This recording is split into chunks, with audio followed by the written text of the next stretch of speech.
অনেকেই মনে করে ডরি আর ফিতা দুইটাই এক জিনিস, কিন্তু আসলে না। ডরি আলাদা, ফিতা আলাদা।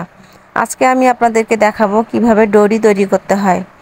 একটা কাপড় ফিতা যেভাবে কেটে নেয় সেরকমভাবেই ডরির কাপড়টাও কেটে নেওয়া লাগে।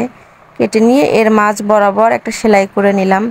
এরপর সেলাইয়ের মাথায় একটু সুই সুতা দিয়ে একটু সুতাটা আটকে নেব। আটকে নেওয়ার পর সুইয়ের পেছন সাইডটা দিয়ে সেলাইয়ের ভিতর দিয়ে, কাপড়টার ভিতর দিয়ে আমরা সুতাটা বের করে নিব।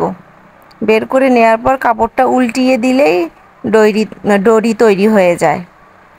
আর ফিতার প্রসেসিং পুরাই আলাদা। ফিতার ভাঁজ অন্যরকম, সেলাই অন্যরকম।